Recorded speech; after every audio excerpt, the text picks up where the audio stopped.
Hello, and welcome to another episode of the Lions Den podcast. We're here Wednesday nights. For some reason, I thought I was ahead. Wednesday night, preparing for our weekend match. There's going to be a lot of pods up ahead regarding a very, very busy schedule for La Fiera. So, as you can see, me and Louie are going to hold down the fort until everybody shows up or not.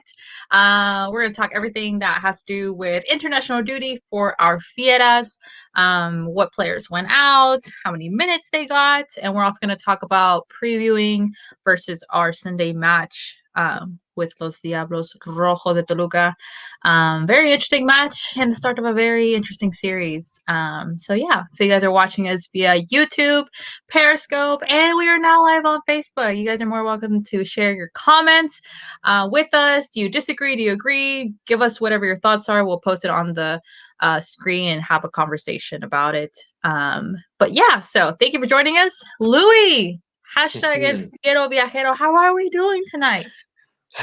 Kind of bored. I can't stand these international breaks. All this time without club football. I mean, I have an appreciation for the international game, but really, unless it's the World Cup or World Cup qualifying, or maybe even the Gold Cup or Copa America or something like that, these are the types of international matches I really can't get behind. And there's only so much NBA basketball to fill in the gap right now. There's no football. I guess March Madness, but my Oregon Ducks got eliminated, so that's kind of over, and you're just kind of left with all this time where you wish you could see your teams play, and you can't.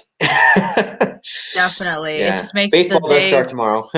Baseball starts tomorrow, so I'll have that at least. But yeah, that to look forward to, and then Leon after that. Yeah, I mean, it's always these international breaks where we pray, I hope our players don't get injured, and also when is this time up, because we want to see our team play. So yeah, at least we're so used to going into these breaks having seen a loss, it seems, and this time was not the case. When you go in with a win, at least you have you kind of have tranquility for 2 weeks, I would say. And, yeah. So especially I'm bored, I'm bored, but I'm also calm, which is good. And I guess we ended it, like you said, on a very positive note. So we're kind of very hopeful that we continue that trend. So absolutely. Hopefully that'll be the ending result this weekend, especially like we mentioned, Lou, we have a series of games back to back to back and the start of CCL, which are you excited? Oh, I'm excited. This is the calm before the storm. Definitely. It seems like we have all this time off now, but we'll be begging for time off later with this very compressed and condensed schedule with lots of important matches. Every league match that we have left is important because of the slow start that we had. And then, of course, Conca Champions is coming up as well. And we all know how much of a desire there is to do well in an international competition for once. So, yeah, definitely. It's about to get real. It's about to get real, our redemption, especially in CCL, and I feel like we feel a little bit more prepared. So we'll definitely have a lot more to talk about on Monday regarding our preview against Toronto. We'll have a very special guest joining us, helping us kind of preview that matchup. So right now, let's go ahead and get started with our international Fieras and their activity with their respective teams. Shout out to Carlos. Hopefully he'll make it later in this pod at the Club Leon EN, making a graphic showing us what players had their time with their international team. So far we have Yairo Moreno. No, sorry. Angel Mena. I can't see. Angel Mena with 71 minutes with Ecuador. Jean Meneses, 88 minutes. And if you guys need to watch his goal, please watch it. Golazo de Kashi. Santi Colombato, our beloved Santi, very hot right now. And Leon, 136 minutes. Santi accumulated international break, and El Tico Joel Campo, 179 minutes so far. Louis, what do we think about our Fieras? Well,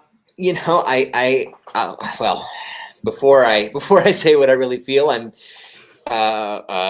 it's nice to still have international quality players, caliber players on our roster, players that are sought after by their senior national teams. Well, in the case of Colombato, not the senior team, rather the Olympic pre-qualifying team, but still for Argentina, that's quite an accomplishment considering the stacked player pool they always have. But to be quite honest with you, Kari, I didn't watch any of these games. There's some international breaks, some international games I can really get into. Others I struggle with, and all they do is worry me when it involves our players. Really, the only thing I'm concerned with. I'm glad for them because surely almost every player, with a few notable exceptions, Carlos Vela, want to represent their national teams whenever possible. And so if they want to represent their national teams, I want them to be able to have that opportunity, and I'm happy for them. But in terms of Club León, which is my main priority always, I just want them to come back without getting hurt. And it seems that in this case, they've done that. It's really hard for me to get interested in these friendlies and these Olympic qualifiers that don't involve the senior teams. It's hard for me to get into that. You know, I'm a World Cup qualifying, maybe CONCACAF Gold Cup and Copa America guy. Aside from that, or even Euros, the Euros, those are always good matches in the Euro qualifying and all that. But these kinds of games, you just hope that the guys come back and without getting hurt. And so it seems like that's been the case. So I'm satisfied. I'm pleased. Louis definitely pleased. Jose, welcome to the podcast. Glad to have you. What can you tell us about Fieras internationally? I did saw some of the games. I don't think I had a chance to watch the one for Ecuador because I don't think they were airing it. I always have a hard time with those. But I believe I saw some of the highlights or what people were talking about on Twitter, because I think, apart obviously from watching it live, for me, like, that's the best way to get a feel of how they did, because the fans are not gonna lie, especially the fans of each national team. But I mean, from what I saw, I mean, Meneses did pretty well, and I don't know about Mena. I think I heard you guys said that, did one of them score a goal? Meneses scored the goal. That was a really good goal. Oh yeah. I remember now. That was a 2-1, right? I think it was the 2-1 win. I forgot who. Yeah. The 2-1 win was also, I believe, Ecuador beat Bolivia 2-1 in Guayaquil, which is Mena's hometown. And he didn't score, but my understanding is he was a major factor in the match. Got it. Yeah. Unfortunately, I couldn't watch all in live. I wish I could have. I mean, there's probably a way, but I'd rather do it legally. Yes, we do not promote the use of any illegal streaming services. Yes, on the Lion's Den podcast. You gotta say it fast, Louis. Like, disclosure. Full disclosure. Yeah. Exactly. Thank you, Louis. If someone listens to this at 1.5 times, it'll come out fast. No, yeah. But I mean, from the little that I heard, they all do pretty good, and that's good for us, because it is, especially some notable mentions, probably, like, I think I would say Meneses, Mena, and Campbell. I even saw some of our fans that's like saying, "Oh, I like that number 12 for Leon." Well, so we all know how much it means to Campbell, especially. I would say out of those four, Campbell to play for Costa Rica, and as long as they don't come back injured, major condition there. As long as they don't come back injured, if it provides a boost of confidence for all four of them, that's great. Exactly. That's the best case scenario. Yeah. But I'm just always so terrified that they're gonna get injured in these meaningless matches. Yeah. International break, it's always a double-edged sword for every club. So that's what everyone's very reluctant to loan out the players to the national teams. But yeah, I mean, luckily for us so far, so good. So hopefully they come back full of confidence, and because we need it in the last stretch, and hopefully in what's to come with Toronto too. Definitely. I think this time we had less Fieras out internationally than I think what in the past like 2 we've had like what is it, like 8 of them Jairo. at what time, or it was like Jairo Tecillo and then all these guys and then Navarrito and Montes. It was like literally all of them. We're all like, oh my god, back on board. And then that's when Jairo got injured, right? Yeah. Yes. Yeah. So and I guess we shall see. And like Luis Jose said right now, hopefully they will come back full of confidence. Good for Santi, especially with the U23. And I mean, he's on the right track. So good. Louis, you have news for us regarding Santi Colombato? Well, just the rumors have ramped up that the club will exercise their option to purchase him on a permanent basis. Nothing official, but multiple fuentes did report that that is the most likely outcome once these 6 months of loan are finished. And gosh, I hope that's true. It's not surprising. It's not that surprising to me. Once we got a chance to see him play and start just a few matches, you can see the clear difference that he makes, and what a worthwhile investment it probably will be for this club, both in the short term, having him be a contributor here, and in the long term, possibly controlling his rights and allowing him to decide, or allowing the club to decide, determine his future and what that might be, and any possible future sale that will be money coming back into the club. But also in the short term, a lot of opportunity for him to help us out through the next few tournaments. So I really hope that the rumors that have been ramping up will turn out to be true. I really hope so. I mean, he's been a key. He's been key for us this season to help us reestablish some control of the midfield, especially the defensive midfield, with the departure of Pedro Aquino. Even though they bring different qualities to the table. But he's been a huge addition and a big part of the reason for the, I guess you can safely call, a turnaround of the team after their slow start. Yeah, definitely. Santi on a 6-month loan, and I think we've mentioned throughout this whole podcast, especially near the beginning, how they brought him here for a reason, coming from Europa, and on a 6-month loan. Obviously, we were very eager to see what he brought to the field and how quickly he would adapt with Leon. And I mean, a short period of time, he has done very well. Those rumors makes me very happy, because I think we definitely needed a breath of fresh air, and it's just beautiful to see him and Montes work so well together. You love to see. Yeah, I don't know if I don't expect him to be a guy who spends his entire career with Leon. He's still pretty young, and he's got a lot of upside. But we got lucky getting him. I feel he's got a European trajectory, but somehow found himself at least these 6 months without European options. And Leon jumped in, and now they've got an opportunity to really have him as an asset for the foreseeable future, at least the next couple of years at least. So yeah, I hope they take advantage of that. It would be a shame not to.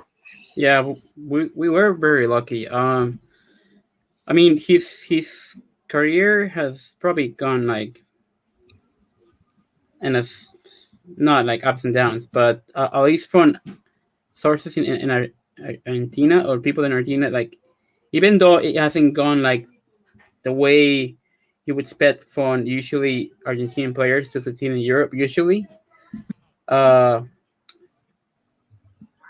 they did talk very well about him even before he even transferred over to Leon, like fans in Argentina. So yeah, I mean that already told you something positive, because usually that doesn't really, you don't see that often. But yeah, I mean, hopefully they do, and we can get a bicampeonato with Colombato, maybe. Maybe. We'll see. Not rule anything out. Yeah.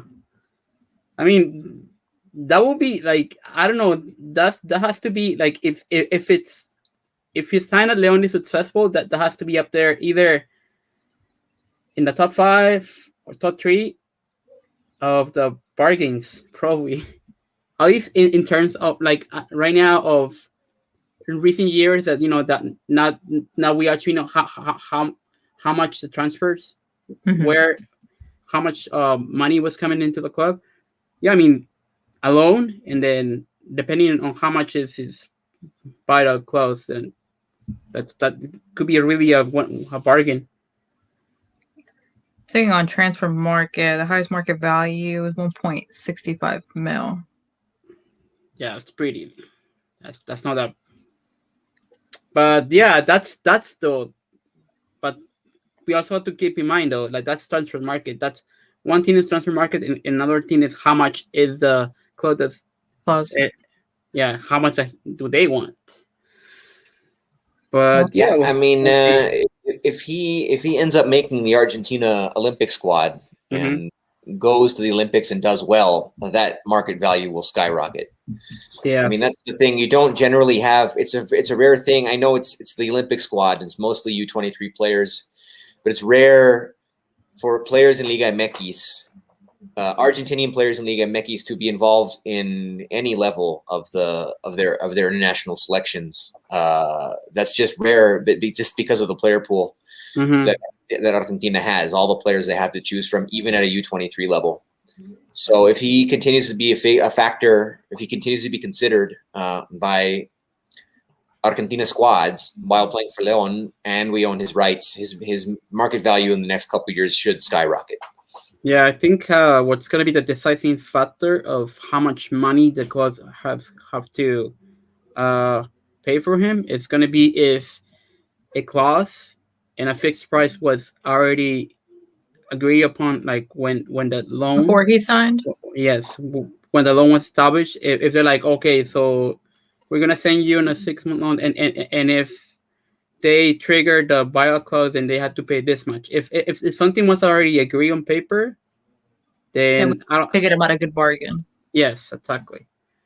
So okay. This is information we don't have access to, unfortunately. yeah, exactly. Yeah. Our best educated guess at this point. Yeah. Okay. So I guess should we move on, or are we gonna talk about Hernandez? Might as well. Yeah. Sure, go ahead. Well, there's another rumor that está en la mira Abel Hernandez, Uruguayan international, currently playing in Brazil. That he's being considered, or at least Leon has talks to his people and his club about the possibility of acquiring his services to bolster the striker position, something that the team has needed even since before they were crowned champions, to be quite honest with you. And he's a player I don't know that much about, but I started to do a little research, started to watch some highlights. Highlight videos can be misleading. They only show the good moments. Exactly. Of course. But seems to me like if he's available at a decent price, he could be a good option. Unfortunately, I also read that Cruz Azul and maybe a couple of other teams are interested in acquiring him as well. I can't imagine Leon being able to make an offer that beats a team like Cruz Azul's, and so he'd really kind of have to want to play here. Yeah. Or they have to kind of find a way to make it work. But what I get out of this, at least, I like that the team is already. I mean, they're in the middle of one season and about to start another, and they won't be able to get this guy until at least the summer, probably. But they're already starting to look for replacements up front, so that they don't have to play guys who aren't really natural strikers there, or depend on natural strikers who aren't producing.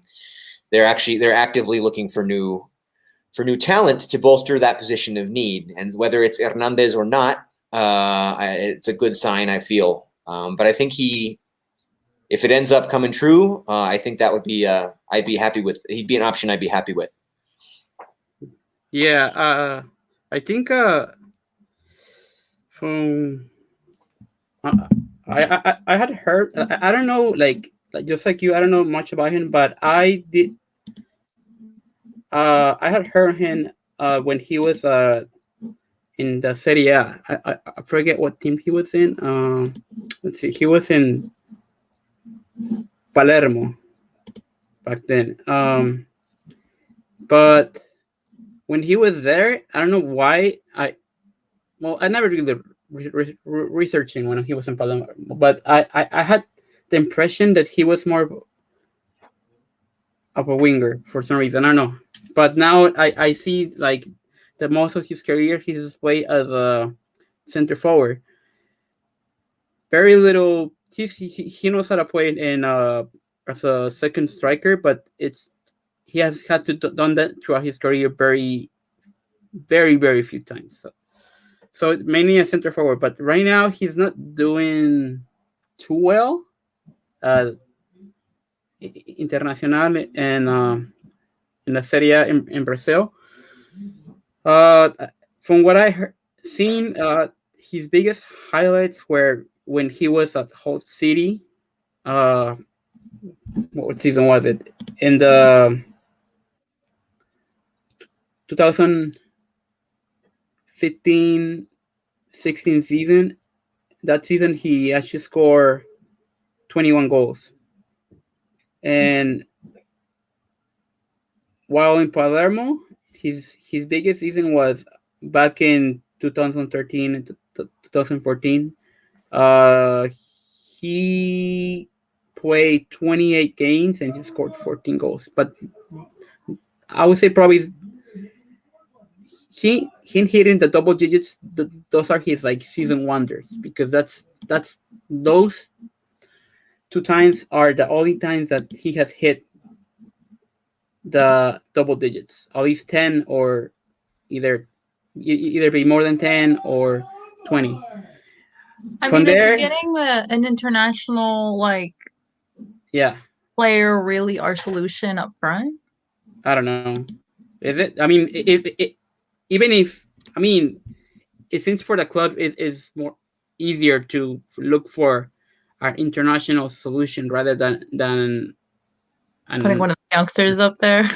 yeah, or that or the national market, because if especially the striker position Yeah, that's in what I was going to say. Mexico. Mexico is not known for their great strikers, and the ones that they have are in Europe.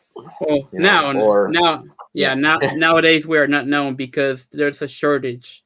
So because there's a shortage, the few that we have Yeah. are very expensive, and no one's gonna let Yeah. them go. So that's probably the only option would be homegrown, and Which we have been waiting for, right? yeah. I mean, but are they going to go through? I mean, guys, we have our top scorer from that season in the sub-20, and he hasn't gotten a single minute this season. So I think. I mean, I don't think we need to worry too much about whether it's international. Gigliotti, I don't think will be with the club past this season. Yeah, I mean, I think Nico Sosa will probably go out on loan, or they'll find a way to get rid of him some other way. But I guess it still leaves the open-ended question of like what they're going to do up front.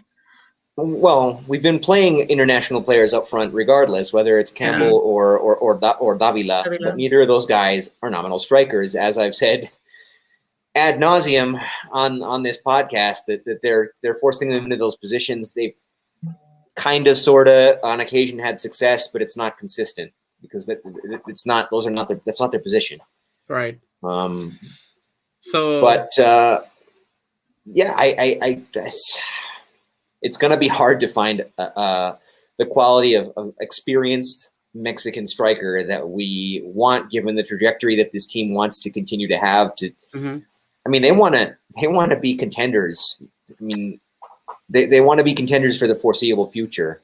Yeah. And the problem is there just isn't time to work in a young pup when you're on that kind of trajectory. Like, it's better to loan those guys out to a club where they're going to get minutes and the team's going to lose, but at least they'll get experience. We don't have that luxury.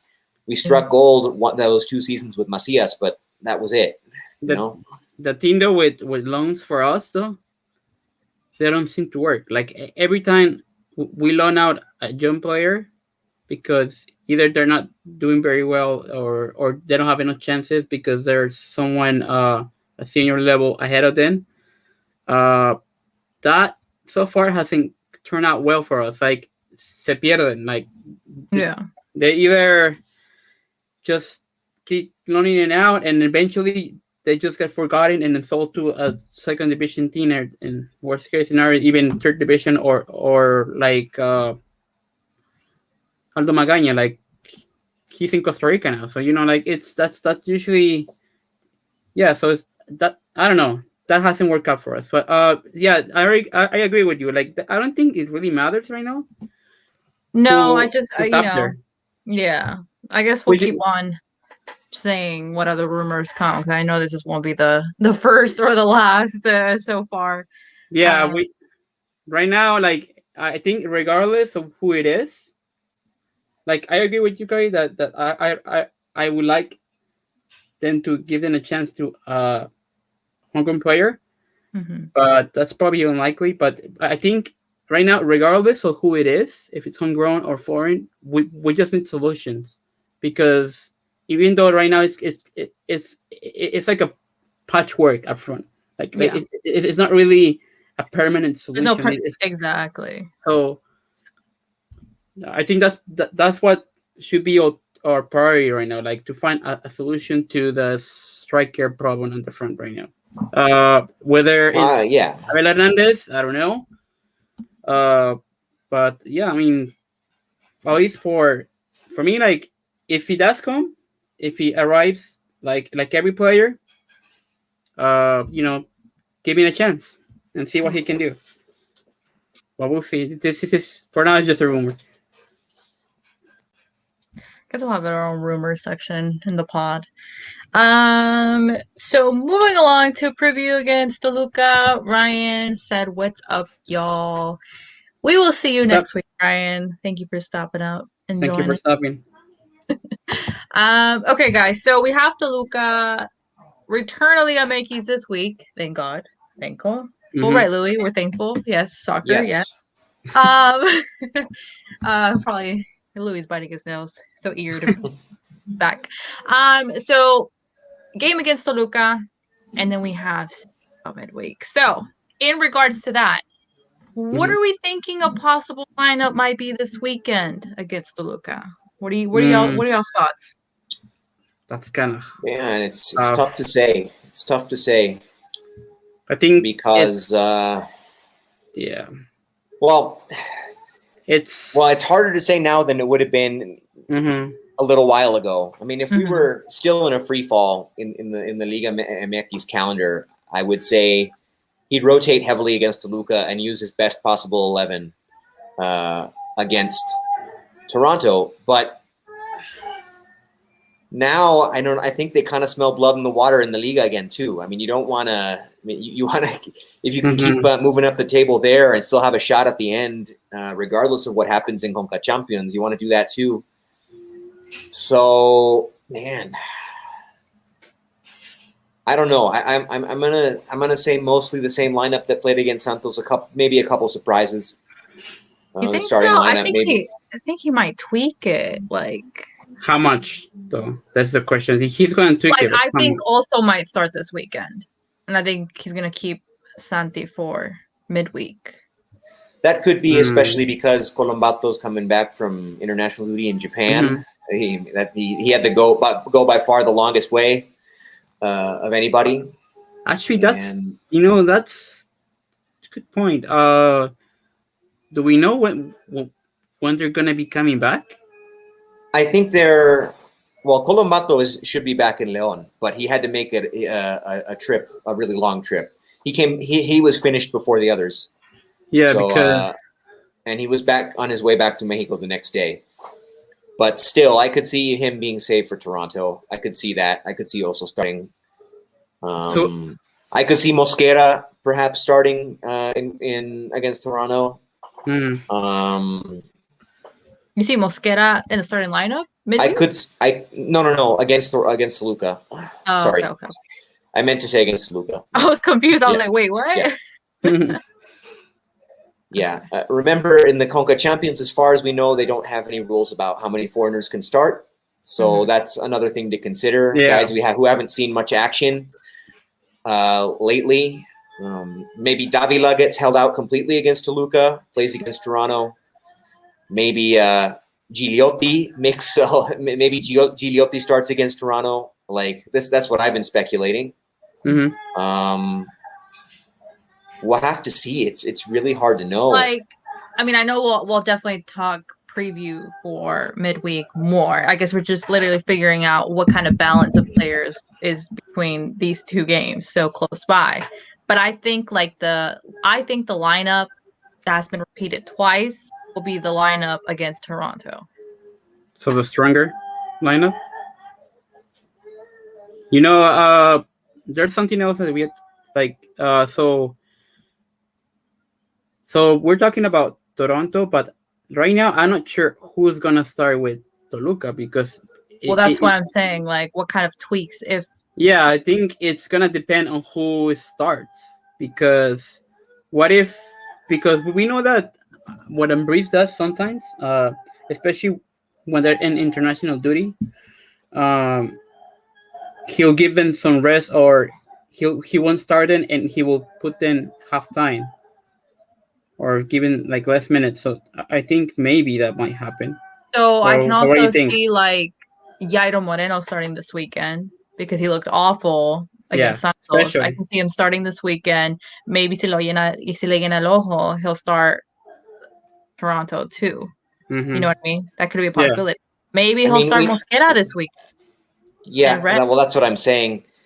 I mean, the question is like whether we'll see the tweaks against Toluca or whether we'll see them against Toronto, because there's going to be tweaks, or they just had a 2-week international break. Yes, some of the key players were playing for the selecciones, but maybe he decides they can handle the since they just had this break that they can handle the load of both matches, and he goes with practically the same starting 11 for both.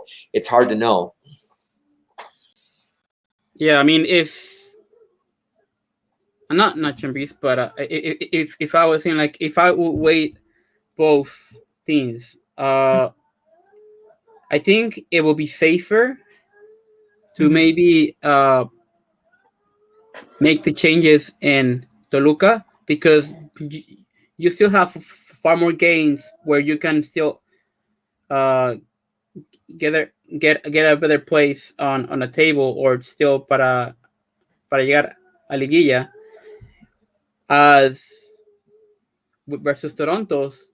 It's just 2 games. It's a knockout game, so it's just 2 games. So if you don't do well in the first game, that's gonna affect the second one. So I think for me at least in terms of the leeway, I think you have more leeway in La Liga rather than in the Conca Champions. Yeah, CCL. That's the problem, though. I don't think there's leeway in either one. Yeah, I mean, they're back in the fight right now. But after that awful start they had, I mean, they need these points against Toluca. They can't throw away this result because I mean, if you get heaven forbid we get eliminated early in the Conca Champions, which I don't think will happen, but heaven forbid it does. You're not going to want to look back on games you could have won that could have given you the chance to still fight for the league. Exactly. I mean, so would we say like maybe they start with that strong start 11 in the first half and then make like 5 subs in the second half right off the bat? You know, I'd be curious to go back and look. I'd be curious to go back and look when we lost to San Luis 3-1 in our game just prior to the first match against LAFC. I'd be curious to go back and check the lineups for those 2 games and how similar they were. I'm curious.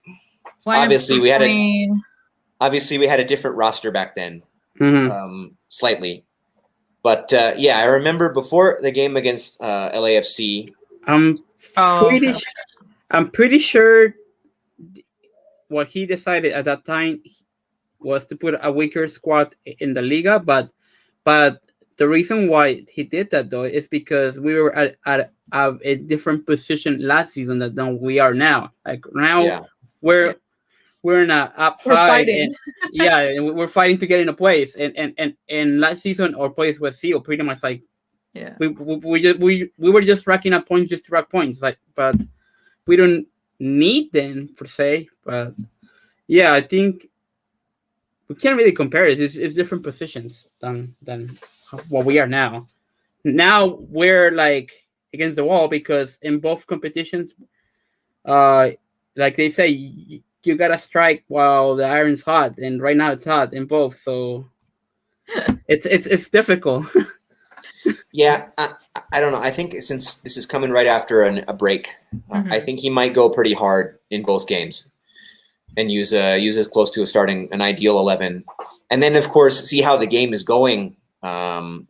We could have a comfortable lead against Toluca in after the first half. I doubt it. I mean, comfortable leads aren't really our thing right now, but it's possible. You see how that game goes. Sub some guys out.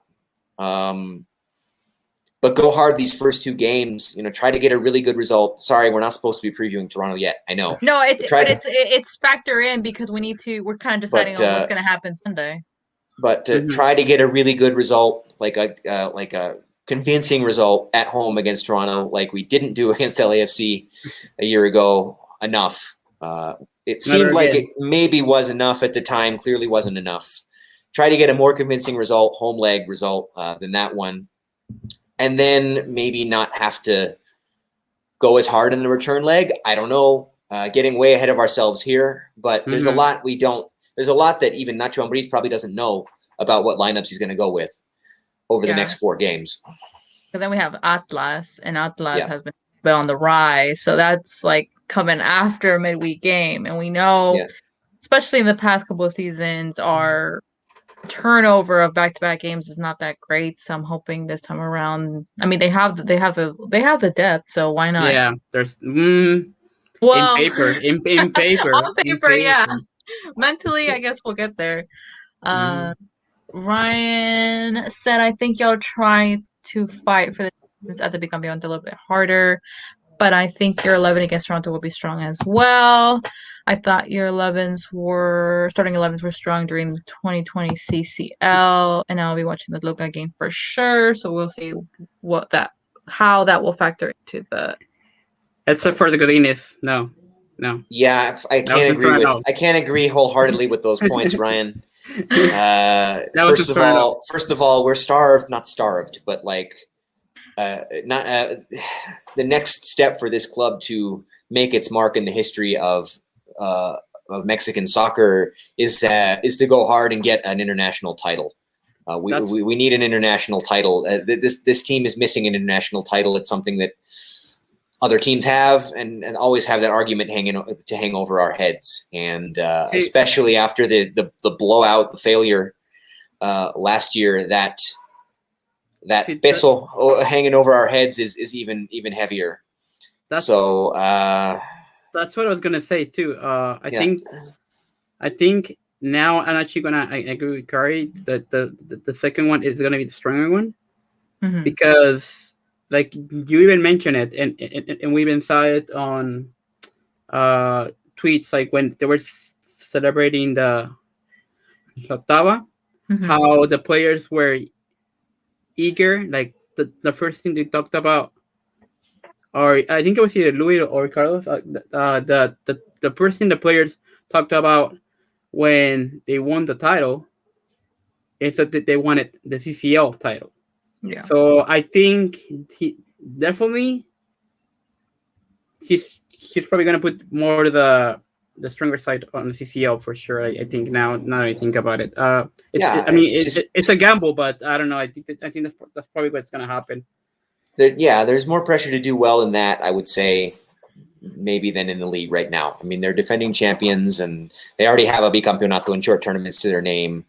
Like, it would be making more history. And you saw how crazy the whole media world went when Tigres won their first international title, and they were it was so frustrating to see. It had to be faster. Had to be frustrating. Had to be frustrating to see for Leon, and it was frustrating for the fans, obviously. So no, they're going to go hard in the CCL. They just got. I mean, it's not going to be easy, but they got to find a way to be competitive in both tournaments. Yeah, I do agree that Louis says that these two games, the Toluca and the Toronto, are going to be the key of being strong and just setting the tone. Because if not going to be like a rough downhill. Yeah, coming off a long break and 2 straight home games, I think that could be a factor too. The fact that 2 straight home games, there's no travel in between. Like they might be able to get away with putting out close to a best 11 in both. Yeah. So 2 things. So I think another ingredient that's kind of interesting to this matchup is, I mean, obviously we won it, but they also won it because I'm sure the Toronto FC fans and the players are still salty about the loss to was it Chile? Loss, yeah. We can How they save that narrative for right? for next time. I mean, because I'm sure our guests will have something to say about that. But yeah. Well, with that being as far as Toluca, like they're kind of on a downswing right now. It's kind of hard to know where we're catching them. Obviously, they can both, judging by their most recent result, they can both score and give up a ton of goals. But they started off strong, and they've been kind of leveling out, and even on a downward trend. These last few matches, they haven't won a match. They're winless in their last 3 matches. They got a big away win at Tigres, but Tigres aren't the same Tigres that we've grown accustomed to. Then they had a surprising loss at home to Pachuca, who came out of nowhere to get that win. Draw against I can't remember who, and then this draw against this crazy draw against Puebla that unfortunately took some of the attention of the jornada, or the last day of the jornada, away from our strong win against Santos. But yeah, it's hard to know what Toluca we're getting. They're obviously a dangerous team. How hard are we going to go for these points at home? I think they're very, very important points. That's the thing. All the points at home, all the points at home are indispensable. If this were a road game away to Toluca, that's can be a tough place to win. I don't know. Maybe they kind of concede that one a little bit more. But these are points at home. They got to get them. And I think this is a winnable game on the form that Toluca is on. This is a winnable game, and they got to go for it. Definitely. Before moving on to predictions, Josue Espinosa asks, who are the strong strikers for Leona's starting 11, both for Toluca or Toronto? Let's just focus on Toluca this weekend. And he also said we keep changing her number 9. That's because we don't have a true number 9. We don't have one. There's not a true number 9 that has shown them that they can shown themselves capable to start a match. Then again, I mean, that's why.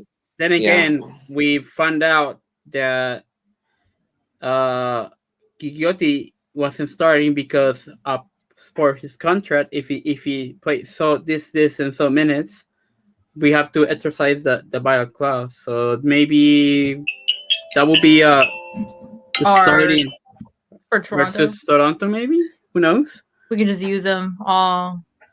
During that. No, I mean it's our top choice strikers right now are not strikers, but they are Joel Campbell and Victor Davila, kind of been taking turns in that role. Davila kind of cemented himself there, then got a little bit hurt against Rayados and hasn't played 90 minutes since. Campbell has filled in that role, but both of them are kind of hit or miss. I would say Davila was establishing himself a little bit better in that role before the knock he took against Monterrey. I would think that in an ideal circumstance, given the players that we have and Gigliotti's contract, then for Ambriz the ideal number 9 up, the ideal man up top is Davila. But again, he's not a true striker. I think probably right now, like you mentioned, Davila is not really a true number 9, but he's actually the one that has been the most successful at scoring right now, and he's actually the joint top scorer with uh, Mena with 4 goals. So I think, I mean, I wouldn't be surprised to see him there. I'm not sure if he will though, because lately Abris has been starting Campbell up there. So we'll see. I don't know, but I do expect Davila to have some part in it. I don't know if it's gonna be a starting. It's just so the shuffling has been consistent that we don't even know what's going on anymore. So it's, We don't even know what's gonna come in the next 5 games.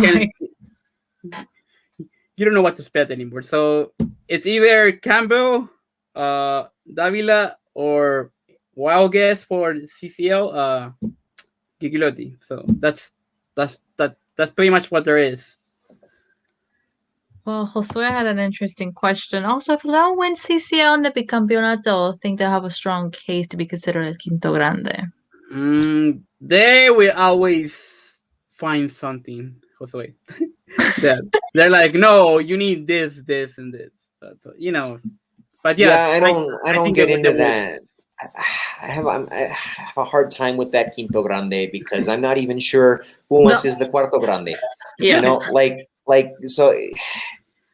I think when you consider that, then it's hard to even make an argument that the Cuatro Grandes that's just something the media made up. I mean, that's not even really is that really a thing?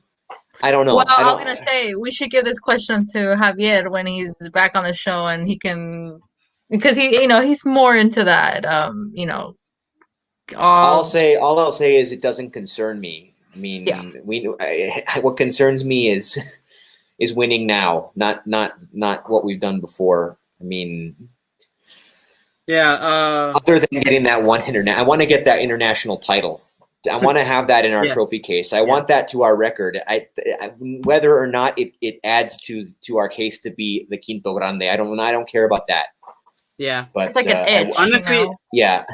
Honestly, that is the least of my concerns. I just want that title on our trophy case.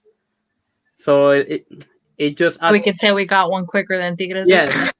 Well, no, they beat us to that. But so at least but in less time, like we have this, like, guys, it's kind of like we have the Sunday, but we still need the cherry, and that international title is the cherry. Is the cherry on top. So no, but I mean, the only thing we could do to outdo Tigres now is to win the Club World Cup. But but we'll see. It's gonna be a long road. First things first. Yeah, I don't know if I should talk about this, so I'm just gonna bring it up and you tell me. So one of the journalists back in León, he was talking about, like, and I thought, like, this would be a interesting question to bring up, but I guess we can answer it later if you think it's appropriate. But he was mentioning that Toronto already has the master ball for the CCL. They've been training with it, and León is still training with the LigaMX, and that was Julio Saucedo. So, okay, you think that's a factor? No. Advantage? Because he was saying that is that an advantage for Toronto having the match ball and training with it already? I think they're just picking that little scandalo. Making news out of not really much right now. I love my boy Julio. Julio's a friend of mine. Julio, I mean, I know him personally. I've been interviewed by him personally, and he's thrown me a bone to get extra interviews with Azteca that I might not have otherwise had. Julio's my boy, but I don't think this particular news bit is that concerning. Not even every Liga MX match ball. Each one they use several different balls per match, and each one is a little bit different. I mean, this is not an exact science making a soccer ball. And right. The one for the CCL might be a little bit different. I mean, it's a different brand probably. but it should still be a size 5. You know, it won't make that much It of a won't difference. I factor don't in. think. Yeah. Yeah. I think they're just looking at little So what you're sparks to saying, fire But it I up mean, right like, now. so I'm sure Club Leon could get their hands on Mhm. a set of the same kind of ball that would be used in the CCL. I'm sure they could have gotten it weeks ago if they wanted. Like, Yeah. I don't know. But then again, maybe you don't want to train with a ball that's not your league ball when you're only playing league matches. And when Toronto doesn't, I mean, they're in preseason right now. Mhm. They don't have any. This is going to be their first, just as it was for LAFC. This is going to be their first competitive match of 2021. Yeah, that's Yeah.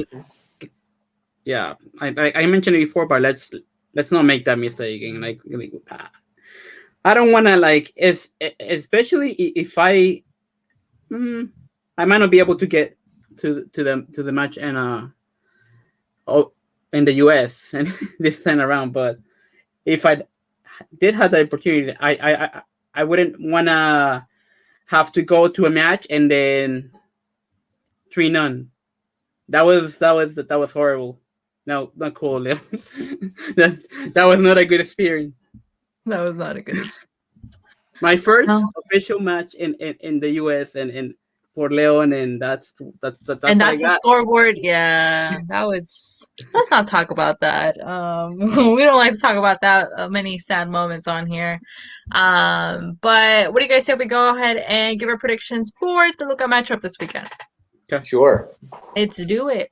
Prediction time, prediction time, prediction time, prediction time, prediction time, prediction time.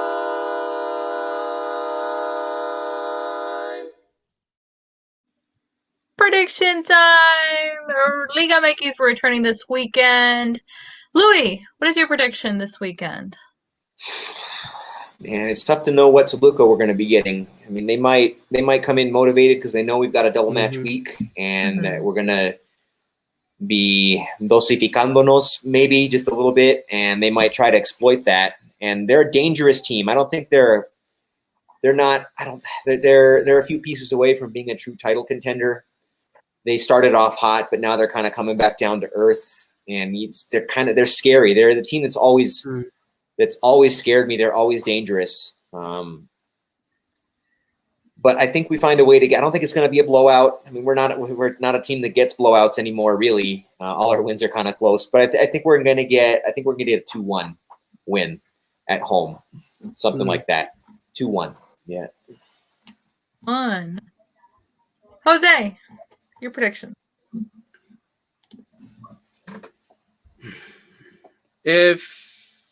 I think if we're playing mostly with our guys, I would have said 3-1, but since I think we're gonna be switching in some of the players that haven't have much playing time, I think it's probably gonna be a close one. So it's probably gonna be 2-1, I believe. Okay, 2-1 down. I'm actually going to agree with you guys. I'm also going to say 2-1. I think it's going to be a close match. And I think it's like Louis said, it's not going to be a huge blowout or anything, unless Toluca wants to put up a fight like they did with Puebla, but I don't see that happening. Especially we have a matchup midweek. We don't need to be going all out. We're just going to need to get enough of a win to get those 3 important points to keep on motivating ourselves into climbing up on the standings of LigaMX. So I'm also going to go with a 2-1 win. Is our predictions, guys? Are we ready for the next couple of series of games? Absolutely. Man, You're just ready, Lo. You're like, come on, bring it. Absolutely. Like, yes.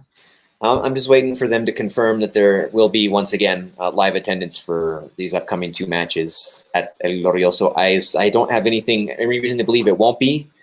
The protocols and everything went off without a hitch in the game against Necaxa.